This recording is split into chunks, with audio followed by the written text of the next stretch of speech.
네, 여러분 안녕하십니까? EBS 수능 특강 경제 강의의 조여은입니다. 여러분들 오늘은요, 우리 수능 특강 챕터 3장을 여러분들과 함께 살펴보도록 하겠습니다. 한번 보도록 하죠. 오늘 챕터 3장은 가계, 기업, 정부의 경제 활동에 대해서 이야기를 하고 있습니다. 여러분들 사실 우리가 가계와 기업과 정부의 경제 활동을 지금 수능 특강에 다 실어놨는데요. 여러분들 거기 지금 챕터 3장의 내용을 보시면 오른쪽에 혹시 자료 플러스라고 적혀 있고 국민경제의 순환이라는 걸 여러분 찾으셨습니까? 요 내용은요 사실 어디에 나오는 거냐면요, 요건 미시경제학이 아니라 거시경제학이라는 곳에서 나오는 파트입니다. 그래서 여러분 쌤이요 오늘 우리 챕터 3장에서는요 가계와 기업에 대해서만 이야기를 좀 할게요. 그리고 뒤쪽에 있는 정부는요 다음번에 조금 넘어가서 우리가 거시경제학에 들어갔을 때 쌤이 그때 국민경제순환이란 걸 한번 보여드릴 겁니다. 그걸 통해서 정부도 함께 그때 보도록 하죠. 됐습니까? 그러면 우선 첫 번째 가계부터 한번 보도록 하겠습니다.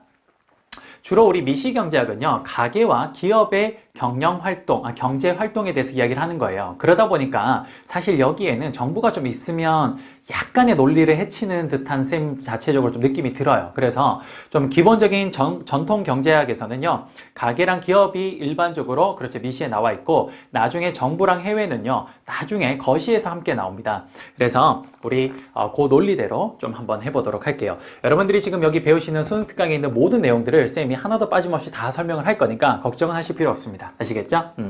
자, 첫 번째 가계부터 한번 볼게요. 자, 가계의 의미와 역할이라고 하는데, 그렇죠. 여러분, 가계는요, 기업의 생산 요소를 제공하고 그 대가인 소득을 통해서 소비하는 경제 주체를 의미합니다. 그렇죠. 여러분 보세요. 가계는요, 일단 생산 요소 시장에는 노동력을 공급을 하고요. 나중에 그 노동력을 공급한 걸 기업이 소비하고 나면 그걸 기업이 통해서 물건을 만들죠. 그럼 나중에 가계가 그걸 뭐 합니까? 그렇죠. 재화를 소비합니다. 결국 가계는요, 생산 요소 시장에서는 공급의 주체가 되고요. 그 다음 생산물 시장에서는 뭐가 됩니까? 수요의 주체가 되는 겁니다. 그래서 거기 보시면 적혀 있죠. 뭐라 적혔습니까? 역할의 재화와 서비스의 수요자, 즉 생산물 시장에서의 수요자, 그 다음 생산 요소 시장에서의 공급자, 이렇게 됩니다. 그리고 나중에 가계는요, 이 자신들이 노동력을 공급한 거의 대가로 뭘 받습니까? 월급, 임금을 받죠. 요 돈을 받으면 소득세라는 걸 받게 되는, 소득이라는 게 생기면요, 일부분을 정부에다가 뭘 내야 되냐? 나중에 세금을 내야 돼요. 그래서 납세자이기도 합니다. 이것도 사실은 원래 거시에 나와야 돼요. 거시에. 조금 아쉽네요. 그 다음 가계가 제공하는 생산 요소는 뭐가 있냐? 그렇죠. 쌤은 일반적으로 가장 대표적인 노동만 이야기했지만요. 이것뿐만 아니라 가계가 또 제공하는 게 뭐가 있냐? 토지도 제공을 하고요. 또 뭘 제공합니까? 그렇죠. 뭐 자본, 대표적으로 돈 같은 것들, 이런 것도 제공을 합니다. 그래서 가계가 제공하는 생산 요소는 노동뿐만 아니라 토지와 자본도 지급을 한다.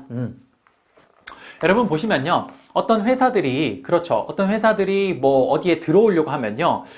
물론 그 회사가 땅을 사서 들어오는 경우도 뭐 있긴 합니다만, 일반적으로 그렇게 큰 대기업이 아니면요. 그 회사가 일단 뭐 회사를 설립해서 일을 하려면, 그 어떤 건물에 들어가야 되잖아요. 그쵸? 그러면 그 건물주가 일반적으로, 그렇죠. 우리 집 아버지, 어머니일 가능성이 높습니다. 그렇죠. 그럼 그 생각만 해도 좋네요. 그쵸?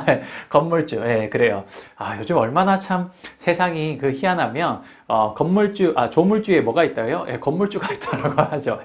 그렇네요. 어쨌든, 우리 아버지, 어머니 같은 분들이, 그리고 가게에 있는 사람들입니다. 그 사람들이 자신의 건물에다가 그런 회사가 들어올 수 있게 공간을 임대해 주죠. 그럼 토지를 그렇게 제공한 거랑 다름이 없습니다. 그런 거에 대해서 받는 게 우리가, 그렇죠. 그 건물을 임대한 임대료를 받는데 그걸 우리가 뭐라 그런다? 지대라고 이야기를 합니다. 지대. 노동을 제공한 거에 대한 대가가 뭡니까? 그렇죠. 임금, 월급이 될 거고요. 그 다음 우리가 쓰고 남은 돈을요 항상 은행에다 저축해 둡니다. 맞습니까? 그럼 은행은 그걸 기업한테 나중에 빌려줘요. 그럼 기업이 나중에 그거 쓴 대가로 은행한테 이자를 주면 그 이자의 일부분을 은행이 자신들의 수익으로 놔두고 나머지를 우리가 저축한 거에 대가로 뭘 줍니까? 이자를 줍니다. 그래서 돈을 빌려준 거에 대한 대가로 받는 게 뭐다? 이자가 되는 겁니다. 그게 바로 가계가 제공하는 생산 요소와 소득이라고 적혀 있는 거예요. 됐습니까? 자, 이러한 가계가 경제적 의사결정을 할 때는 어떻게 하냐면요. 그렇습니다. 항상 선택에 따른 효용이, 즉 쌤이 효용이 뭐라 그랬어요? 만족이 기회비용보다 크도록 합니다. 즉 가계는요 항상 어떤 거를 소비할 때는요 내가 그걸 소비함으로 인해서 얻는 만족이 그 소비하는 데 들어가는 비용보다 커야 돼요. 이거 너무 당연하죠. 우리가 항상 여러분들 나중에 뭐 예를 들어서 게임기를 갖고 싶거나 혹은 뭐 아이패드 같은 거 갖고 싶거나 혹은 뭐 노트북 갖고 싶을 때 그때 여러분들이 여러 가지를 막 찾아봅니다. 예를 들어 여러분들이 지금 신학기니까 뭐예요? 노트북 같은 거 막 살 거예요. 그럼 여러분 노트북 브랜드가 뭐 LG 그램도 있고 삼성 것도 있고 애플의 뭐 맥북도 있고 막 여러 가지가 있습니다. 여러분들이 그걸 여러 가지를 쭉 따져보고 그리고 난 뒤에 여러분들이 생각을 하죠. 내가 뭐 땡땡 브랜드를 가지고 있으면 친구들이 약간 어떻게 저런 브랜드 들고 다녀 이러면서 약간 나한테 이럴 것 같아서 약간 내가 조금 부끄러울 것 같아. 이런 우리 말해서 쪽팔릴 것 같아. 이렇게 되겠죠. 그래서 내가 그러면 차라리 그 돈 내고 저걸 가지고 다니면서 좀 부끄러워할 바에는 차라리 돈을 좀 더 내더라도 내가 애플 들고 다니면 내가 지금 맥북 들고 다닌다고 이렇게 좀 이렇게 뻐길 수도 있고 그러니까 거기서 오는 만족감이 클 겁니다. 그 브랜드 자체에서 오는 만족감도. 그래서 우리는 항상 소비를 할 때 어떻게 한다? 내가 그거를 살 때 지불하는 돈보다 내가 그걸 가지고 다닐 때 만족하는 그 만족감이 더 큰 제품들을 선택하게 돼요. 그래서 내가 이러한 제품을 살 때는요. 그 제품들의 절대 가격으로 비교하는 게 아니라 그 제품을 내가 비용을 지불했을 때 그때 내가 비용을 지불한 것보다 내가 얻는 만족감이 더 커야 된다는 겁니다. 그게 가장 핵심이라는 거예요. 이해되십니까? 네, 그래요. 그게 가장 중요한 겁니다. 결국 비용보다 만족감이 커야 된다. 그래서 즉 우리 이걸 경제학적으로 기회비용보다 내가 효용이 더 큰 제품을 선택하는 게 그게 가계의 합리적인 소비다라고 이야기를 합니다. 그래요. 동일한 비용으로 최대의 만족을 얻는 소비를 선택하고요. 한정된 소득 안에서 현재뿐만 아니라 미래의 소비도 고려하는 게 우리 가계의 경제적, 합리적인 소비라고 이야기를 합니다. 그 다음 노동의 의미와 가치 잠깐 볼 건데요. 자, 노동의 의미는 생산을 위한 인간의 육체적, 정신적 활동을 의미하고요. 그 가치는 개인적 차원에서는 그렇죠. 내 월급이 되고요. 그리고 자신의 잠재력, 자신의 자아 실현을 할 수 있는 방법이기도 합니다. 사회적 차원에서는 생산활동의 가장 기초로서 경제성장의 중요한 요소가 되겠죠. 이런 거 한번 읽어보시면 되겠네요. 자, 넘겨서 기업의 경제활동 한번 보도록 하겠습니다. 자, 우리가 지금까지 뭐 본 거냐? 가계에 대해서 잠깐 본 거고요. 그 다음 뭐 봐요? 기업에 대해서 한번 보도록 할게요. 자, 기업은 어떠냐? 기업은요, 가계로부터 제공받은 생산 요소를 이용해서 재화와 서비스를 생산하는 경제 주체입니다. 여러분, 그래서 기업은요, 생산 요소 시장에서는 노동의 수요자가 되고요. 그 다음 생산물 시장에서는 제품의 공급자가 되는 겁니다. 그래서 거기 적혀 있죠? 생산물 시장에서 공급자, 생산 요소 시장에서 수요자. 그리고 기업도 뭡니까? 그렇죠. 법인세라는 걸 내겁니다. 그래서 납세자이기도 해요. 그 밑에 있는 국민경제 순환 모형은 쌤이 다음번에 거시 때 말씀을 좀 드리도록 할게요. 자, 기업의 경제적 의사결정. 기업은 어떻게 합리적으로 생산하냐? 자, 아까 전에 뭐였습니까?